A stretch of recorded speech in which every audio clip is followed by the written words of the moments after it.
And welcome back to my channel. My name's Georgina and I'm a certified intuitive eating counsellor with a background in physiotherapy. I'm also a recovered chronic dieter and binge eater, and I've used this incredible framework of intuitive eating to heal my relationship with food and body over the last few years, and it's turned into a passion for wanting to help others do the same. So please feel welcome to click the like and subscribe button, and then you'll get notified every time I release a new video all about health, wellness and intuitive eating, of course. So in this week's video, I'm talking all about the satisfaction factor of food. This one's actually the hub of all of the intuitive eating principles. It underpins every single one, so it's a really important one to share about. I'll be covering why it's so important and also some simple practices that you can start today to rediscover pleasure and enjoyment in your own eating choices, which in turn is going to help you feel physically better in your body, as well as helping you regulate your eating patterns so that you can start to heal either patterns of undereating or overeating or both.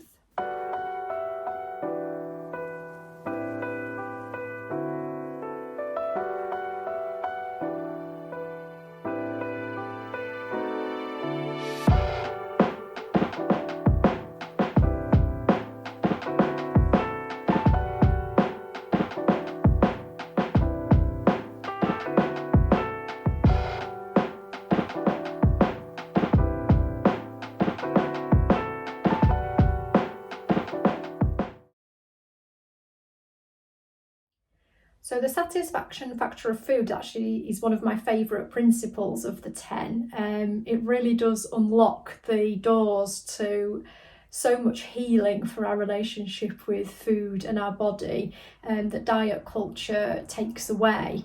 So if you think back to any diets that you've been on, it's highly likely that you won't have eaten what you really wanted. You'll have followed what you were told to eat or how many calories were allowed, and it often leaves you really craving the foods that are not permitted, for want of a better word, from whatever diet you're on. And then you might notice, even if you think, oh, I'm just going to have a day off the diet, you might call it a cheat day, for example. Even when you do have the foods that you're craving, they're still not satisfying because you're eating them with so much guilt and shame. It totally disconnects you from the eating experience, and then you end up right back at square one. So you really don't get to enjoy any of the food choices that you make. The beauty of the satisfaction factor, when you look at it from an intuitive eating perspective, is it really helps you really sort of reconnect back to what you truly enjoy about food, and then that has a ripple effect into really how you enjoy life. The great thing about the satisfaction factor is it's the hub of intuitive eating, in terms of it really underpins all the 10 principles in their entirety. Because if we actually connect back to what's most important, which is what we really enjoy, then it really helps us to, let go of food rules, to eat without emotional turmoil, to actually key into hunger and fullness cues, make peace with food, stop letting the food police rule all our thoughts, and then eating becomes really enjoyable. And once it starts to become more enjoyable, you start to notice food actually does taste better when you eat when you're moderately hungry, and when you stop when you're comfortably full. It takes on a different priority altogether, and that really helps to nurture and nourish the healing of your relationship with food and body, that then leads you to this really wonderful level of health that diets can never fulfill, because it gives you physical, emotional, mental and spiritual well-being. So it really is really such an important aspect of intuitive eating. And once you start to practice this principle, it really does have profound changes on literally every aspect of your health.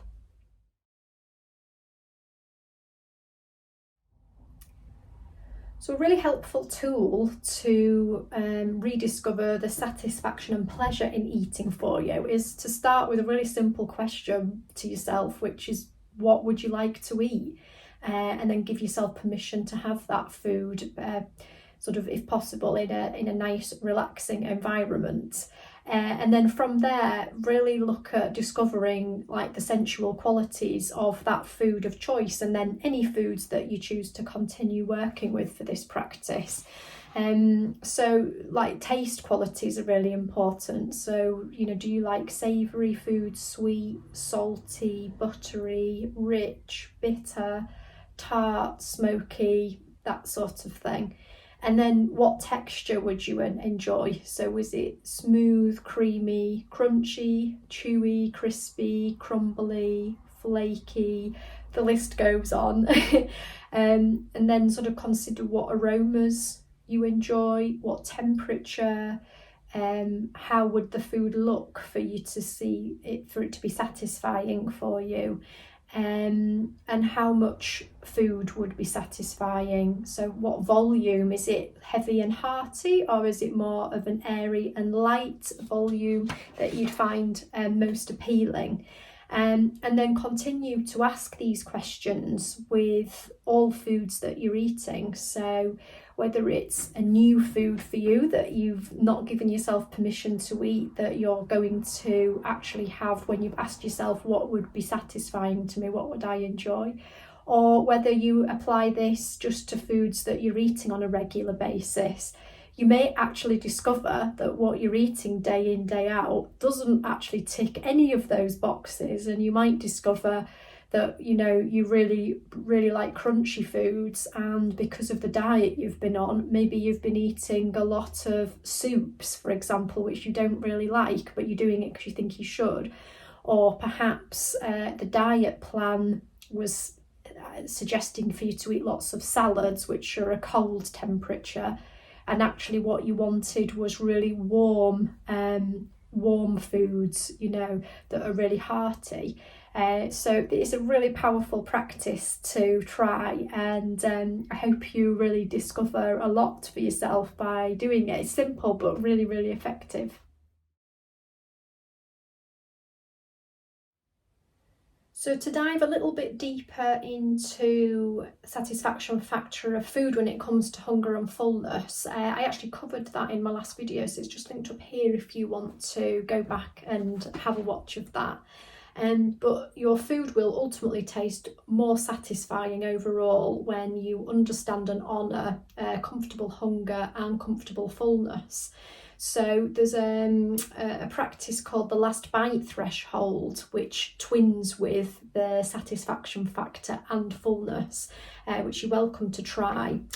So when you're eating whatever food you've chosen, and perhaps you've recognised that comfortable hunger's there, you've picked the food that you'd like to eat, and you've thought about what taste, texture, filling volume, etc. that you would enjoy for that moment, and you've got yourself sat in a nice environment that's relaxed to eat it in. Really then just pay attention to those subtle signals in the body that starts to let you know that you're reaching that comfortable fullness. So it's about 6 to 7 out of 10 on the hunger fullness scale. So examples of that are just a general feeling of fullness, physical fullness in the stomach, decreased thoughts of eating, perhaps the taste of the food becomes a little bit less apparent in the mouth. The sensations of the food start to dull a little bit, and maybe you just have that sense of sort of feeling really relaxed in the body, and in some cases the food starts to feel like it's energizing your body. So all those different signs would suggest that you're at that last bite threshold and that you're ready to stop eating. That might mean that there's still food left on your plate. That might mean that actually you needed, you know, more than one serving of the food to reach that point. So there's no judgment around how much food it takes to get to that point, but just that that point is there and it's always available in all of our food choices. So I really hope you found that video helpful today. If you're looking for more information and resources on intuitive eating, then please do feel welcome to click in the link in the description box below. There's a free beginner's guide to intuitive eating for you to get started with, so you can learn all about the 10 principles of intuitive eating. And if you're looking for some more support from me, there's 2 different ways of working with me. One is you can work with me one-to-one. Again, if you click in the link below, you can go to my calendar and book a free 30-minute complimentary discovery call to explore working together. And I've also started group coaching, which is absolutely fantastic, and I'm loving supporting people in a group setting. So if you want to pop your name on the waiting list for the next intake of that, which will be September time, then again, just click in the link below and you can add your name to the waiting list there. If you do become a client of mine, there's then the opportunity to be part of my Heal, Nourish, Thrive community on Facebook, which is a private group that I've set up so that people that work with me can then have ongoing support, which is free of charge, to enable people to continue to have that community-based support and connection, because it's so important that you feel that you're not alone doing this work, and you're not. There's thousands and thousands and thousands of people doing this work, but in a sea of dieting it sometimes feels like we're the only person doing something that seems different, and you're not alone in what you're doing. So these are the things that I've created to start to support people, in a much more inclusive and in a sort of bigger way, so that I can reach more people and do a lot more to support you. So I will look forward to seeing you in the next video. Bye.